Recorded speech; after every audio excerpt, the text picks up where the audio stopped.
Don't you just hate it when an athlete retires, leaves your team, and basically you gotta fill the void and all that to try to get as good as you are? That's what usually happens to some teams. Like when their stars retire, then you gotta think about how are you gonna replace them and how, and you gotta figure out your plan. Some plans are just as good as other plans, but not really the best plan laid plans. Anyway, what if the athlete who retired in his prime and could have kept going for at least 10 more years? How are you going to replace that guy? And how are you going to replace one of the greats of all time? And all that. And how do you figure things out? Well, anyway, the Chicago Bulls learned this the hard way and needed to replace MJ when he was on his hiatus. Let's talk about the 1993-94 Chicago Bulls. We're playing basketball sims. We're playing basketball sims. He's playing what if NBA. Cutter's doing what if NBA. Yeah. Oh, all the teams around the world got to know that the Raptors are number one. But what about the Bulls, Wizards, and Pistons? They all have great what ifs, stories about old teams like the Kansas City Kings and maybe even the Minneapolis Lakers. But we all know we're going to do some basketball. He's doing basketball. He's doing basketball. What if? Cutter's doing what if NBA? So what if NBA? So the 1993-94 Bulls aside, Chicago was granted a expansion franchise in 1967. In 1961, Chicago did have a team, but then that team moved to Washington. Anyway, Chicago was happy. They were named the Bulls for fun, and Bob Butterbean Love would be a clinical scorer for the Bulls, but they wouldn't get much. They did have Artis Gilmore at one time, and the Bulls were decent. Anyhow, the Bulls were trotting along in 1984 until they were given the third overall pick in the NBA draft. Houston and Portland would draft ahead of them. Well, Portland had Indiana's first round pick. The rules were before 1985 was that the worst team in each conference be would get into a coin flip, guaranteeing you the one or two pick. And since Portland had Indiana's pick, we thought they were going to do it. But Houston won the coin flip and chose Hakeem Olajuwon from the University of Houston. Portland went second and then decided to take Sam Bowie from Kentucky. If you watch the series called Five Reasons Why, it talked about Sam Bowie. Why you shouldn't blame the Blazers for going after Sam Bowie. Well, a good center helps out because this was the generation that basically you needed a good center to win a championship. And also, Portland had Jim Paxson and Clyde the Glide Drexler. So MJ would have been really in trouble. Of course, the Bulls went third and took MJ, and he had a great rookie season. He missed a lot of time in his second season with a foot injury. But he managed to defy the experts and play in the playoffs and put up a 63-point performance against Larry Bird and the Celtics. Unfortunately, though, that was in a loss. The Bulls just couldn't win playoff series to save their lives. Despite MJ's great dunk contest match with Dominique Wilkins in 1988, the Bulls were not known for much. However, in 1989, against the Cleveland Cavaliers, MJ took a big shot over Elo, scored, and the Bulls were going to move on to the next round. The Bulls added pieces like Bill Cartwright, John Paxson, B.J. Armstrong, and the like. And in 1991, the Bulls finally got over the hump and took out the Detroit Pistons in the playoffs. So the Bulls would be going to the finals against the Lakers with Magic still around, and Kareem Abdul-Jabbar had been retired a couple years later. Nevertheless, the Bulls took the Lakers out in 5 games, which shocked a lot of people. Of course, MJ had that impossible layup and all that. Some say he was just being razzle dazzle, but MJ had to because he anticipated Sam Perkins blocking him. Anyway, 92, the Bulls repeat as champs, and MJ in game one against Portland put up 6 3-pointers and shrugged at everyone. The third title in a row was 1993. They had a good team and all that. They had to face Charles Barkley and the Phoenix Suns and lost in triple overtime in game three, but won in game six thanks to John Paxson being wide freaking open and putting the three ball down to win the game for the Bulls. Of course, 93-94 would be different. The Bulls went back to prominence by 1996, and that's when they won the championship, winning 72 games, the most wins by an NBA team that won the championship. 2016 Warriors won 73 games, but they didn't win the championship. The fact of the matter was that the Bulls were good, and MJ won his fourth title on Father's Day, no less, because, the death of his father ruined him. 97, they took out the Utah Jazz with a couple of buzzer beaters, one by Kerr, one by MJ. And in 1998 was when MJ had that kind of push off on Utah and got his sixth title. MJ retired for good, kind of, and then he got ownership of Washington and then decided to be an active player. The Bulls would fall flat after that. Rodman left, Longley left, Pippen left, even Paxson left. The Bulls would have to rebuild, and it didn't work out that way. The Bulls have been trying their best with Derrick Rose when he's healthy. Dwayne Wade playing for the Bulls at times. DeMar DeRozan playing for the Bulls. Chicago was trying to get back to the prominence they once had in the 90s. So let's talk about the 1992-93 Bulls, 93-94 Bulls. So the 93-94 Bulls, it was their 28th season in the NBA. They were the three-time champs. Of course, they had to play without MJ, who decided to retire October 6, 1993, just hours before Game 1 of the ALCS between the White Sox and Blue Jays. A lot of people were like, why would MJ leave in the prime of his career? Well, the main reason why is because his dad died. Like, his dad was murdered and he was going to a friend's wedding, and then he stopped to sleep on the side of the road, and two people decided to mug him and kill him. And then MJ decided to pursue a baseball career. All that. The Bulls got Scottie Pippen. In the offseason, they needed to sign some people. So they got Steve Kerr, which I forgot Steve Kerr was not a Bull for the first three titles. Kerr went Chicago in 93-94. Bill Weddington from St. John's University, but more importantly, from Canada, and Pete Myers. The Bulls started off badly, but they were 34-13 at the All-Star break. They traded Stacey King to Minnesota for Luke Longley because they needed some depth at center. They put up 55 wins to finish third in the conference. Pippen was pretty good now that MJ wasn't around. Horace Grant frogged. Tony Kukoc came off the bench and did pretty well for himself. Pippen, Grant, and Armstrong were voted to the All-Star game. And Pippen was named All-Star game MVP and third in MVP voting. The Bulls swept Cleveland, and it looked good. They would have to take on those bad boy New York Knicks. But unfortunately, they lost Game 7 and all of that. So, Pippen's foul in Game 6 ruined them because Pippen allegedly didn't foul John Starks. He went for the block. Nevertheless, the Bulls, this was their last season at Chicago Stadium before moving to the United Center. Horace Grant would head to Orlando. Bill Cartwright would head to Seattle. And John Paxson decided to retire. Yeah, MJ shocked a lot of people by announcing his retirement at 30 because he lost his desire to play the game. And of course, his father's death 3 months earlier because James Jordan was murdered in a highway rest area in Lumberton, North Carolina, murdered by 2 teenagers.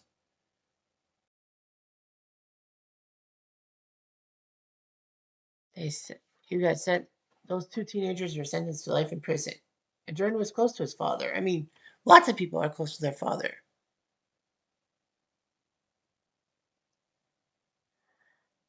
Anyway, It was just shocking. Of course, one other reason was because of his gambling habits that maybe the NBA set something up, but I doubt that highly. Anyway, MJ would sign a minor league baseball contract with the White Sox because Jerry Reinsdorf, who owns the Bulls, owns White Sox. He was assigned to the minor league season March 31st, 1994, and his father wanted his son to be a major league player. He didn't do well for Birmingham, only batting 202. Well, it was above the Mendoza line at least. And went to the Fall League.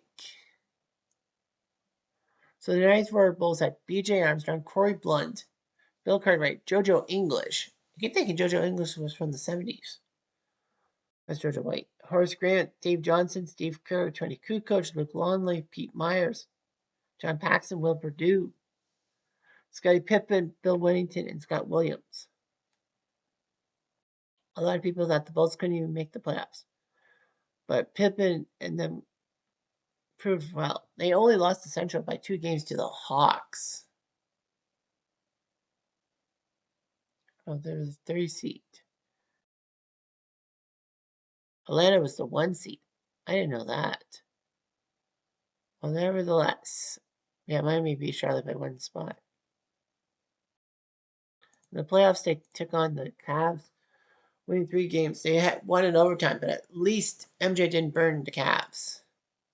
And in the conference semifinals, the problem was every game that they played. Oh, that was game 5 when that foul happened. But anyway, every game they played at home, they won. And every game on the road, they lost. Of course, game 3 was famous for Pippen refusing to come back on the floor, knowing that the play was not designed for him. And frankly, Kukoc made it a bucket. So yeah, the playoffs were massive and all of that. BJ, Horace, Myers, Pippen, and Cartwright would be the starting 5 and all that. That's where Pete Myers, it should have been Steve Kerr. Pippen was named All NBA First Team, All Star Game MVP, and All Defensive First Team, with Horace Grant being the defensive team, second team, and Tony Kukoc, second team, All Rookie. So, of course, MJ had problems with baseball. Baseball went through the work stoppage, and Jordan decided not to cross the line. So basically, he left baseball to go back to basketball by March of 95. So, what would happen if the 94 Bulls did get to the Eastern Finals? So, the 93-94 Bulls would have been the home team for the conference finals, not the Knicks. Well, of course, they'd be the Knicks because the Pacers were the 5 seed, and I believe they shocked Atlanta. So, the Pacers would play the Bulls. So, it would be Reggie Miller versus Sky Pippen. Game 1. So the Pacers win thanks to Reggie's 21 points. So the Pacers won game 1 95-90. Reggie with 21, Rick Smits with 18. Their bench, Antonio Davis, Haywood Workman, Byron Scott, nothing like it. Blake Sealy, LaSalle Thompson, and Sam Mitchell. 0-0-0-0. The Bulls, 17 from Pippen, 13 from Grant. Kukoc came off the bench for 23 minutes. Scott Williams, 15. John Paxson, 15. There's Corey Point, Will Perdue, Bill Wellington, Steve Kerr. Kerr only got 2 minutes off the bench. Weird. Game 2 saw the Bulls win in overtime, 105-94. Reggie and Smith both got 19 points. McKinley had 7. Pippen put up 41 points, knowing he had to do everything himself.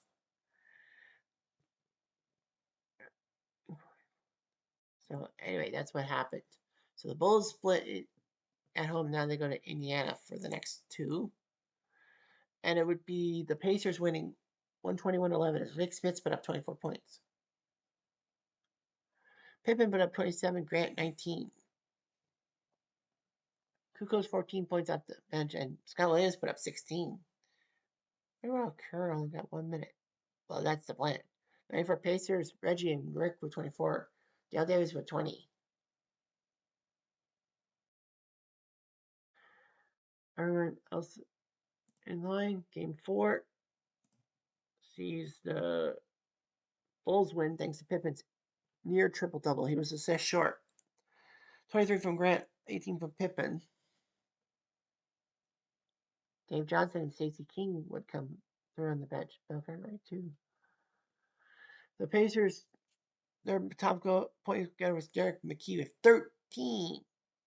There's 13 points. They had Scott Haskin, coming Buster Connor, Gerald Palliard, Fern Fleming, former Pacer, and Kenny Williams. So at 2-2, it is to 2-2-1-1-1. So it's 2-2, game 5. So the Pacers win again as Dale Davis put up 4 blocks. Yeah, Reggie had 15 points. Millie Sealy had 15 points off the bench in game 5. So that's amazing. 22 from Pippen, 16 from Pete Myers, 14 from Scott Williams in 13 minutes, but he didn't play much. And game 6 back in Indiana sees the Pacers lose 111-106 as Pippen put up 30 points to force a game 7 back home. 30 from Pippen. I think the Pacers next went 7 in 1994. I could be wrong. 19 points from Rick Smith, 18 from Pooh Richardson, who finally came calling, 14 from Byron Scott in 14 minutes. Point per minute guy. Pacers and Bulls game 7 sees the continuation as Pippen put up 22 points, 12 rebounds as the Bulls were down 3-2, but they pulled off the win against the Pacers, preventing the Pacers from going to the championship. 21 from Rick Smith, 12 from Hayward Workman. Pippen 22 points. Every starter got double-digit points, including B.J. Armstrong. So the Bulls did it. They took out the Pacers, but now they have to face the Houston Rockets because, that's the rule.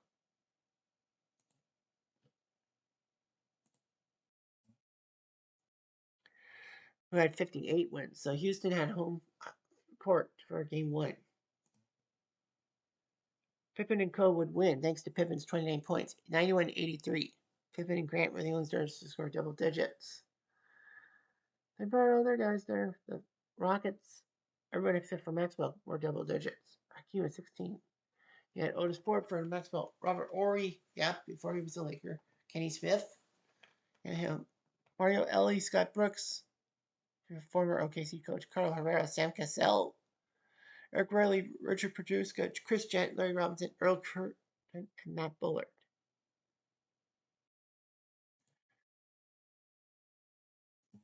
Game 2 saw overtime heroics by the Bulls. Grant with 27 rebounds. And the Bulls win 112-108. So that means that they're up 2-0. Pippen with 31 points in 44 minutes. Paxson, no points in 11 minutes. 29 from Hakeem. Everyone got double digits except for Maxwell.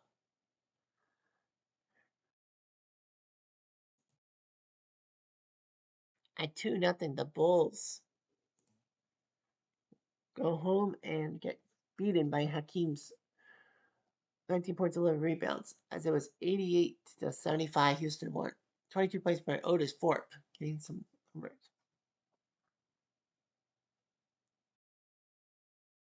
Bench was used a lot. 30 points by Pippen and Armstrong. Game 4. So the Bulls thought they had it, but the Rockets came back in the second half, 95-92, as Hakeem put up 28 points, 12 rebounds, and makes it 2-2.